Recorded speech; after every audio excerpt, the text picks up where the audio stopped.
get to the place where you can't hear me, just say so. Pastor Jones left us with something that was just so wonderful. I definitely have my belt on. I got my wallet. I definitely got my watch. And of course, I got my phone, which is my pen, and I put it on paper. If I wasn't able to put this on paper, I would be jumping all over the place with my story. And so I put it on paper because I needed to put it on paper, because I needed to see it, I needed to read it, and I need to share it. So that's what I'm going to do. What's your name, brother? Richard Samuels. For those who don't know, my organization is called Growing Indie, and what we do is we empower ex-offenders coming back into the community with the resources to get them back on their feet. So, anybody needs a card later on? I was always confused about what happened. The exact reason why my father stopped being my dad. We were a happy family living in Queens in New York, and after the divorce from my mother, I could never put my finger on it. But it seemed like my father just didn't like me anymore. Couldn't understand that. I remember he used to take me everywhere with him when I was a shorty. And I was always by his side, and then after the breakup, I was shuffled back and forth for weekend visits with my, from my grandmother's house, my mother's mother, of course, to his house, just weekend visitation because of the divorce. My mother left us in the care of her mother so that she could come to Indiana looking for a fresh start. Things were fine for a while, for a few years actually. And even though I went from seeing my father every day all the time while we were living as a family unit in Queens, to just seeing him on the weekends because of the adjustment of the divorced life that we were living now, life was still good because at least I was still able to see him. Then the best thing that ever happened to my mother, so she thought, became the worst thing that ever happened to me.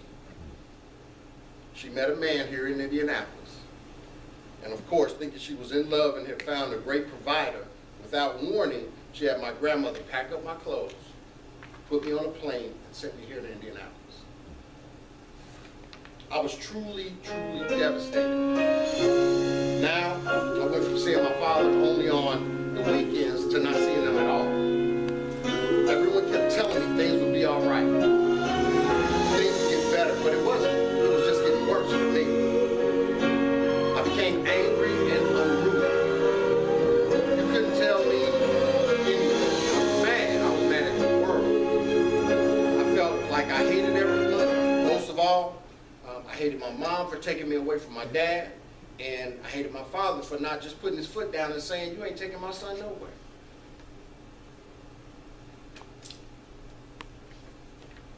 And who was this new man in my mother's life trying to act like he was my father now? Okay, I mean, and then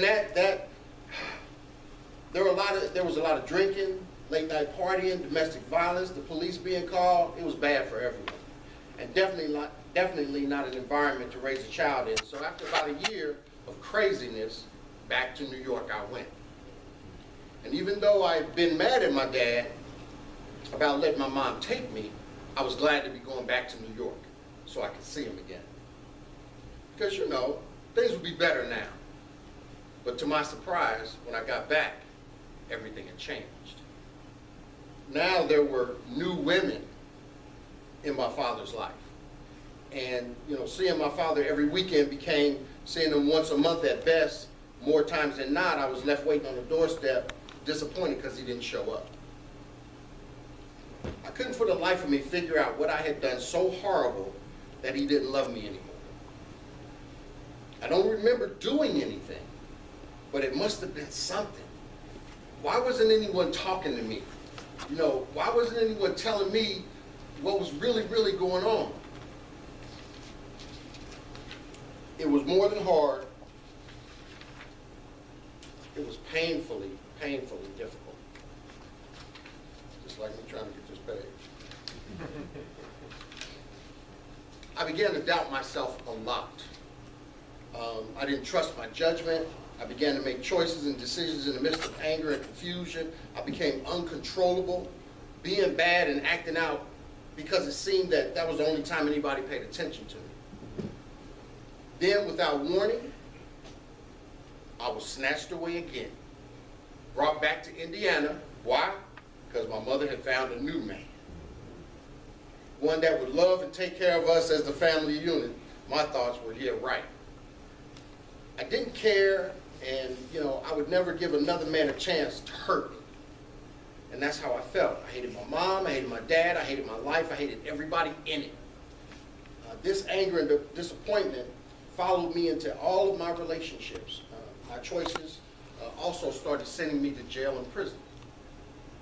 One day I woke up and I realized I was 46 years old, had spent 18 years of my life in and out of prison, being mad at the world, and I had just been handed a 25-year prison sentence and was still on a treadmill that I couldn't seem to get off of the system.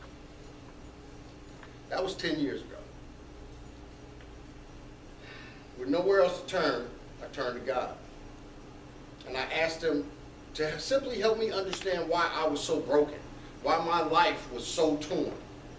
And, I didn't think I was a bad guy. I didn't think I was, the things that sent me to prison were just bad decisions and being stupid. I got a heart of gold. I still have a heart of gold. And I could not, for the life of me, understand why was I bearing and carrying this heavy, heavy cross? Why was this stuff all dumping down on me? People see me now and they don't know. They don't understand the magnitudes of the storms that I've been through. So many scars, so many tears. I just can't imagine having someone else have to go through the movie reel of my life in my head. The man you're listening to now is not the child who weathered those storms. But God has truly blessed me. He's kept his promise, and while in prison, he gave me the gifts of understanding and wisdom. I didn't ask for money. I didn't even ask for him to take me out of jail. I just wanted to understand why this was happening to me and what I could do about it, because I was in a lot of pain. While I was in prison, there was so much brokenness around me. I mean, everywhere I turned and every person I met had their own story of being broken. And slowly I began to realize that God was showing me in others the very brokenness that was in me. And I began to realize that, okay, listening to someone else's story started picking me up and making me feel better about who I was and the choices that I was making, the decisions that I was making. It basically changed me forever. I now live my life with clarity and understanding, realizing that unintentionally and without thought, I had perpetuated a cycle. I had done exactly the same thing to my children, what I was blaming my father for all this time, because I was in the pit. I've spent 26 years of my life behind bars. And my daughter, my son, they was mad. How could I not understand their pain? And it was the same thing that I was running from.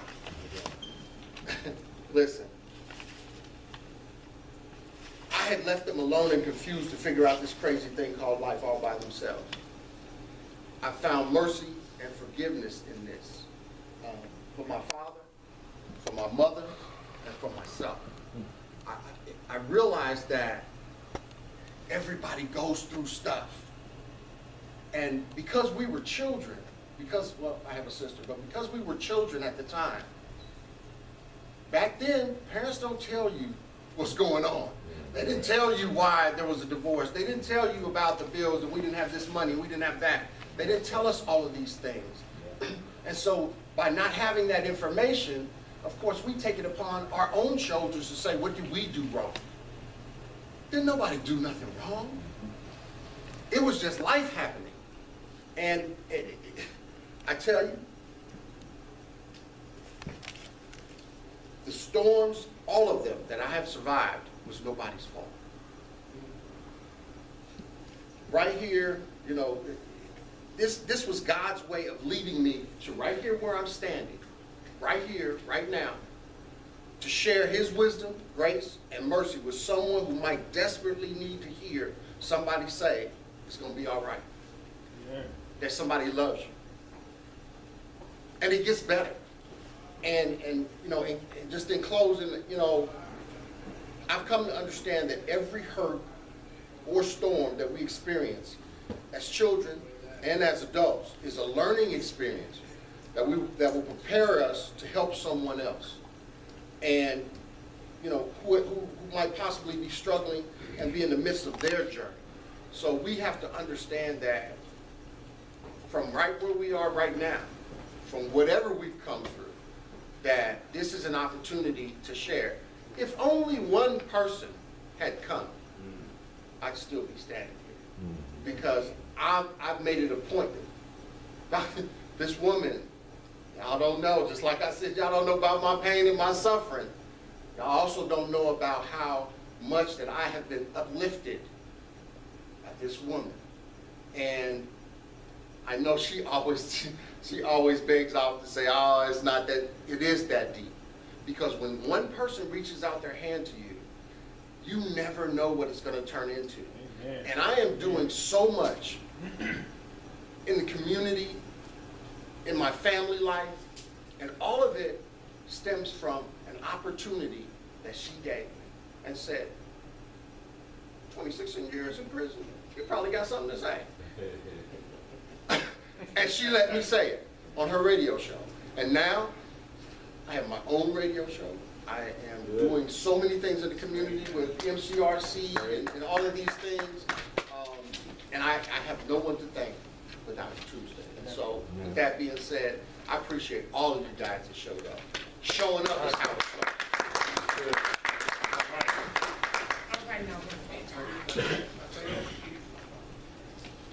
We thank God for this opportunity. I want to acknowledge two people in the room that are very special to me. My big brother, Columbus Tate, supporting me.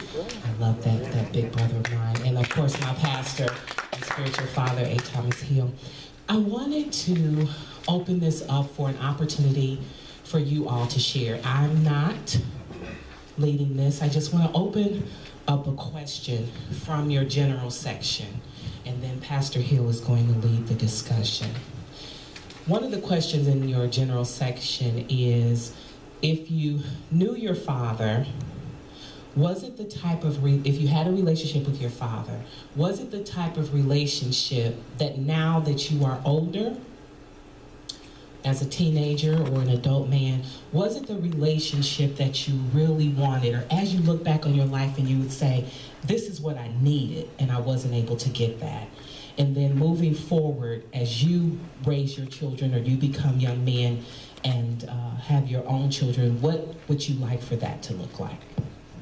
And you can take that conversation however you want it to go. Repeat that one more time. So, if you had a relationship with your dad or you knew your father, was it the type of relationship that you wanted? Or as you have grown into a teen or an adult man and you look back and you say, this is the part that I missed or I didn't get? Because our story in our Tate household is that our father was there, but he wasn't engaged. He didn't know how to love his children. He didn't know how to nurture them. He didn't know how to speak into their lives. He knew how to provide, protect, and discipline, and the last one he did very good at. And so just what are some of the things that you believe you may have missed by not having that engagement with your father?